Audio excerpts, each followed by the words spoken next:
This is session 2, the Norcal 40B audio amplifier. The previous session was building the power supply section for the 8-volt regulator. So away we go. There are 10 parts in the audio amplifier that we're going to build today. The component numbers, let me get this board out of the way. Whoops, sorry, and we'll zoom in a little bit down here. So the components we're going to be putting in today are listed on the bottom. The part we're building is in yellow. Let me clean off a few parts here out of your way. So you can see I'm only going to put in the LM386 and the supporting components around it. The interesting bits are here. This is this feedback boost circuit that gives us a peak around the 800 hertz CW signal that we're looking for. There's a coupling cap, the volume control, an RF bypass. We're setting the gain with that 2.2 across those two. And let's get to it, see if we can build an audio amp. So on the board itself, I'll show you that. I'm going to leave it upside down because that's how it's easier to look at. You can see U3 here is the LM386, and the surrounding components, you can see the numbers, which are here and also here on the bottom. I made them bigger. So we're looking for things like C27, C26, C22, and you can see those are all sort of in this area around, there's C22. So anyway, all around the audio chip. So let's get going and get that on the board. So I think if you haven't done it before, when you look down the side of a chip, you can see that these are, well, maybe not much, but slightly bowed out. So I generally lay them flat on the table and flatten them so they're a little bit more vertical, and that way they'll drop in the hole better. So let's zoom back and see if we can get a look at the board. And I'll get the soldering iron out and we'll see if we can make smoke. There's a fair look at it, I guess. So I'm just going to put the LM386 in first. So the important bit is that A, you get the right chip, and B, after you get the right chip, that you know where pin 1 is. You can see on the board right there where it says U3, there's a dent facing to the right. That's the end that the pin 1 is on. And on this chip, you can see there's a small dot right there. That's 1. So 1 is going to face toward this dot here. So we're going to see if that fits. For those of you that say put a socket in, I say no. Usually they make things oscillate, and after a few years the pins start to get oxidized and things just don't go that well. So I'm not going to put sockets in. It's only 8 pins. I think we can handle it. So I'm going to turn on a little fan to the right here. And I'll show you that in a bit, but that'll just keep the smoke blowing to the right instead of up my nose. And I'm going to just tack one leg in, and then I'm going to look and make sure I've got it oriented correctly, because that's the thing you'll screw up the most is you think you did it right, and then you'll look back and say, I thought I did that right, but I didn't. So again, I wait until I see sort of a little blip where you can see the solder goes down the hole and comes up on the other side on the plated through hole. So let's see if that worked. So you can see it did. We'll zoom a bit. You can see that leg down there. You can see the solder coming up the pin. So the dot is here and the notch is here, and it is sitting flat down on the wide part of the pin. So I think that's good. We'll go ahead and put those in.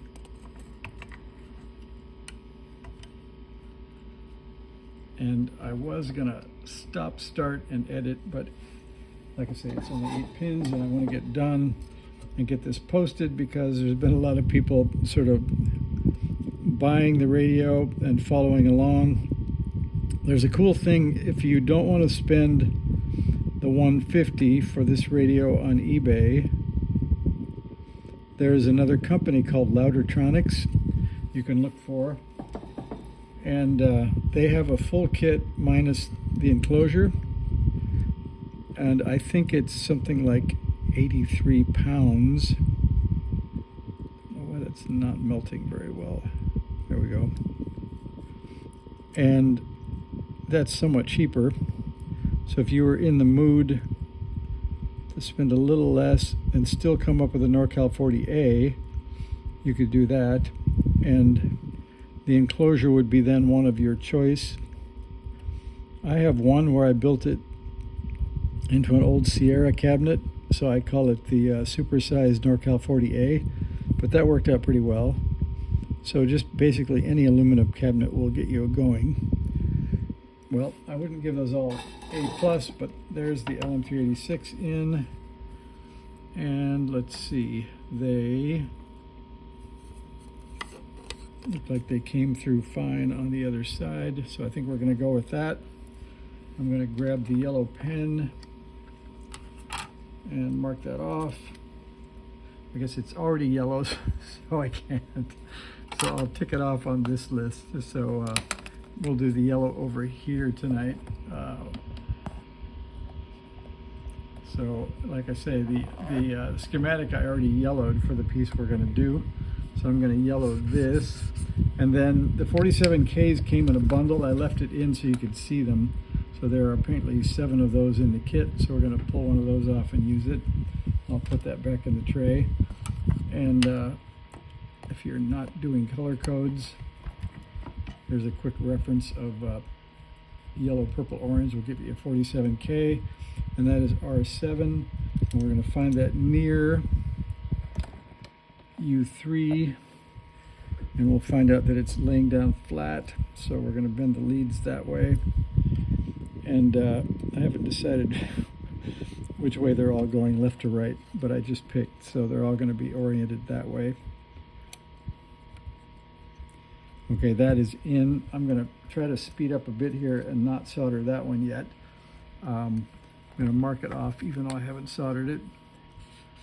And then I'm going to grab the 2.2 microfarad, and be careful, the 2.2 and the 10 look the same. So you can see that when you read them going around. And we'll make sure we get the right one in the right place. So the 2.2 is C23, and that is right here on the end. The minus lead has is the short one, so the plus lead is the long one. I'm going to put that in the plus hole for C23. I'm going to bend that out just a bit. And then I'm going to mark that off. I'm going to grab C22, which is a 0.01, and these are marked 103, and it's for the, let's see if that'll finally focus. There we go. For the same reason that we had the 104 before, I've got that down here in the corner if you want to look at that. The 103 would be a 10 and 3 zeros instead of 4, and that will take you to a 0.01 microfarad. So that's going to be C22, and C22 is over here on the side right next to R7. We're going to put that down the hole and bend that out. I'll mark that off. I did find, if you haven't found one yet in your junk box, I found a speaker with a couple of wires on it. So I think we can get down to the hum test before we give up here. I'm trying to hurry so that we don't make a long boring video that you're constantly fast forwarding through or skipping forward or however it is you do to get through them like I do. All right, now we've got to find R22, which is a 1K, and that is right there, black, pardon me, brown, black, red. I do have to tell you one thing. I'm not going to try to do too much teaching, but there's a really important one. So in the inductor bag for this kit, there is an inductor that is exactly the same color. If you look at these two, if you notice, the inductor is slightly a different shape, but leave your inductors in the bag so you don't mix up the resistor and the inductor. That's a key point, because things won't work if you do that. The resistance of that inductor is about 0, so it won't do much for you. And again, that is R22, and that is on the schematic, part of that feedback loop, or the boost circuit, and that goes between, I believe, pin 5 and pin 8, so it should be around here somewhere.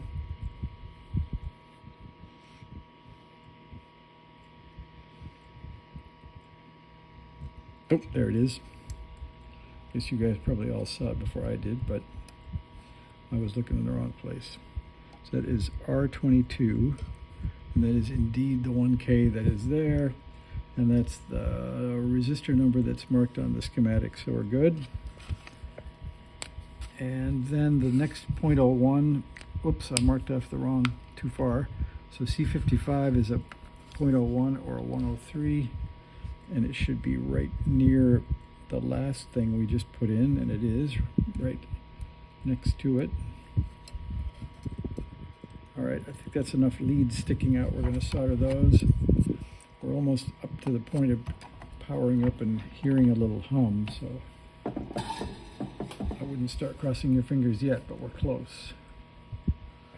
All right, so we'll see if we can get out of the glare zone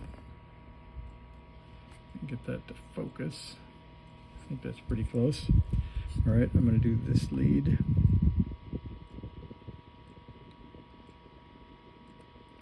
That worked.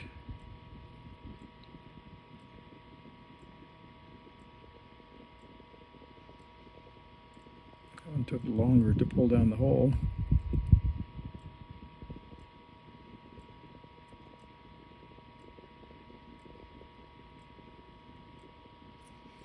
That's good. The next capacitor here.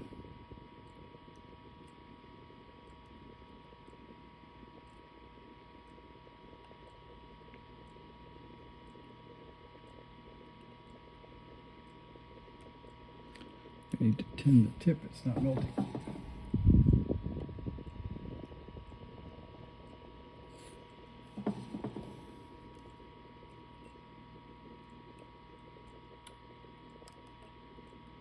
There we go. All right, 4 more, and we've got these in. We can chop those off.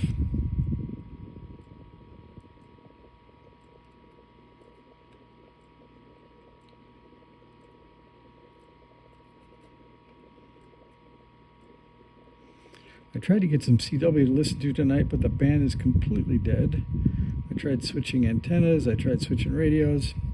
Nobody can hear a thing.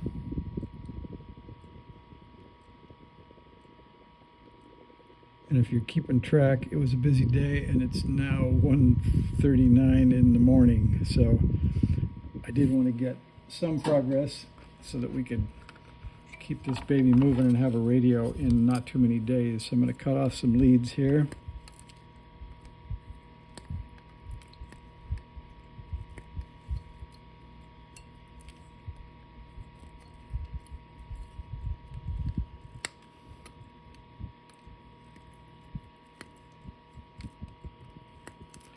Good idea to save a few of these. They're good for jumpers on K2s and other radios that need jumpers occasionally when you're debugging. So I won't throw them all away. I'm going to take a quick look. You can look at the same time, and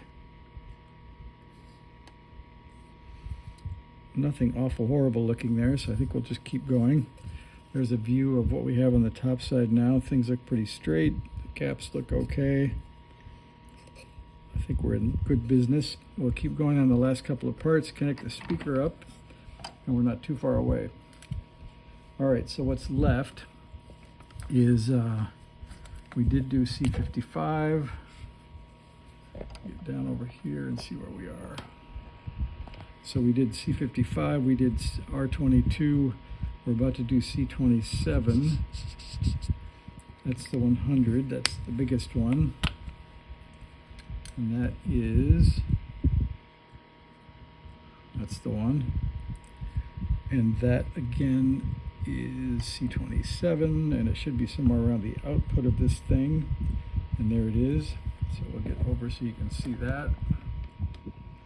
So there's our beginnings. I'm going to turn that lamp to that's better. All right, C27 is down in front here, and minus is the short, plus is the long, also the square pad. So that's going in. And next on the list is the 500 ohm volume control. And because you really use the RF gain, not the volume control, this is a trim pot, and you can see it says, what does it say? It says 501 on the top, which would be like a 5Z, and like you would measure a resistor with a band of a brown, so that's a 500. And we'll put that in. So that would be R6, if I don't miss my guess. Pardon me, R8. And it is important not to mess up because R6 apparently is the AGC pot. So don't put it over there. Put it over here where it says R8.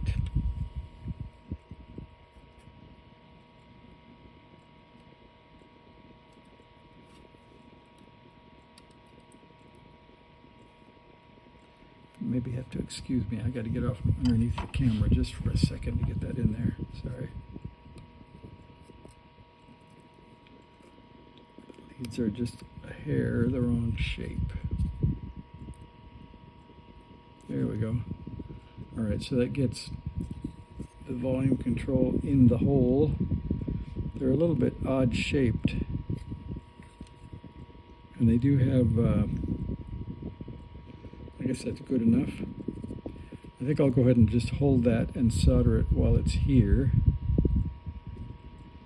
And I'll solder the back two legs first because they're a little bit longer, and then I can hold the front one out. You guys can see that.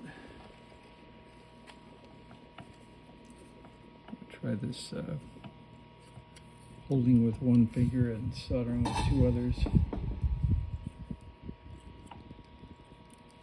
I'm just going to tack the back of this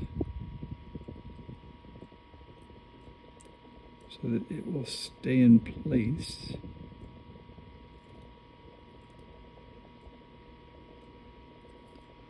And that is mostly plastic, so you don't want to get that super hot. Alright, so then we can try to get that bent in the right angle. And that looks pretty flat. I think we'll call that good and go ahead and solder the rest. Maybe just a touch of holding on it while I heat that last lead.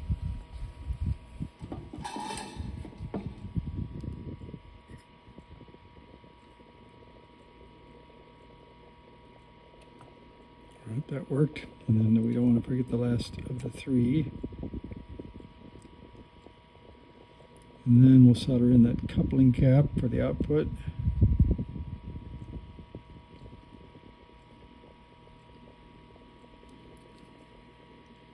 Came out pretty good. Alright, let's see what we got. That's a little crooked, but I think okay. I'm going to cut that off.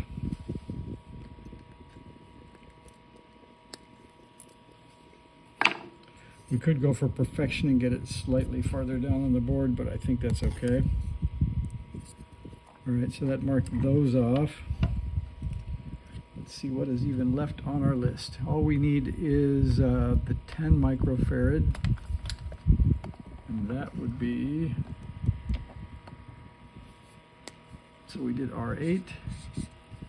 Now we need the 10 microfarad, which is C26, and that you could leave out if you wanted a little more high end on the radio. This is basically just a high frequency bypass to chop the highs off the output of the amplifier. And again, this is C26, and it should be somewhere near the output.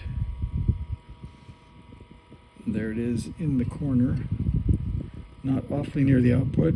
Excuse me. And plus is to my right, minus is to my left, and again, plus is the long lead. It's going in the square hole.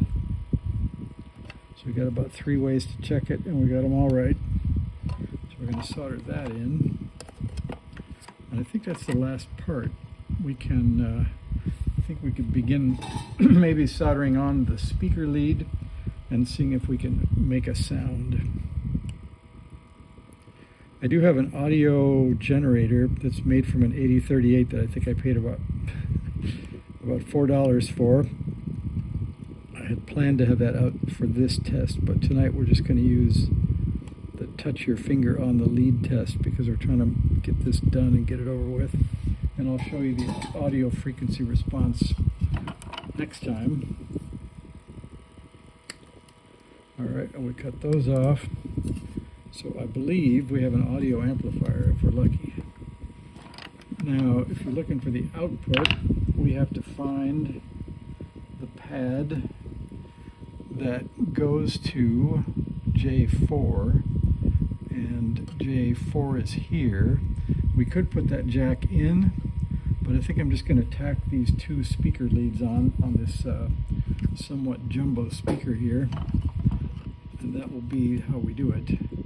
So there's no real visible traces on the bottom, and the traces on the top for J4 we should be able to make sense out of and connect the wires up. And so let's see. The way they put this board together, it does make it hard, but you can get a faint view if you look. I don't know if we can get just the right light. Let's see, I'll bring the light over here. There you go. You can see the trace from here. If I get that right again, you can see the trace coming this way to where the output is. So I believe that is the output lead. And we could use an ohm meter, but I think I can see it well enough. And then we know where ground is, so we'll try that by a little trial and error. And we think that the power lead was handled correctly by the PC board, so I'm not going to worry about that. And let's see.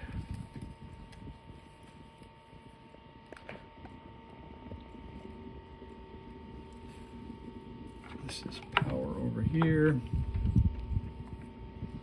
We're going to zoom back a little bit and up. So I'm going to solder the ground lead on just to get that part done. I think I'll just borrow this corner here for just the smallest bit of solder to hold that on.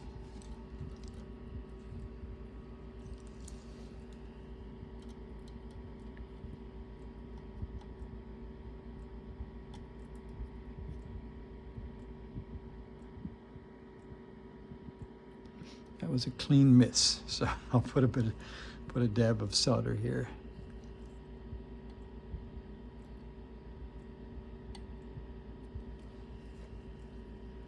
Let's just see if that will tack. All right, that made that. And then I think, like I said, if I got that right, we'll put this one through here. Could even put it through the top, I suppose. And I think I'll save that, and I'll do it by touching it just to make sure I got it right. So we're going to go for the gusto. We're not going to check any voltages or anything. We're going to power up and see if we guessed on the right output here. And I think we need a little screwdriver to see if our volume control might be up or down. And then, if we're lucky, and I even have power on this, we're going to touch on pin 2 and see if it makes a noise. Let me turn off this fan.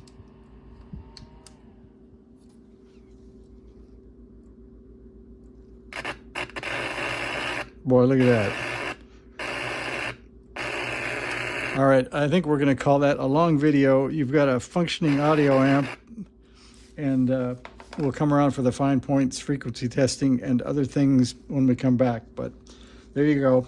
There's the audio section, and we'll move on. I've got this idea, so let me know what you think. We could bypass the whole AGC circuit and just go right to the first detector. And so looking at that on the schematic, all of this is just to make the AGC work. So I could take this differential line, we could put a wire across where that resistor goes, and we would then go directly to the output of here out of the first detector. So I think we'll do that. We'll put in a couple of jumpers for a couple of caps, for this FET and for this resistor, and then we'll just start building this section next time so that we can get closer to something that will receive a signal. So I'll see you back next time to build the detector and add a couple of jumpers on the AGC, and we'll see how far we get. Thanks for watching.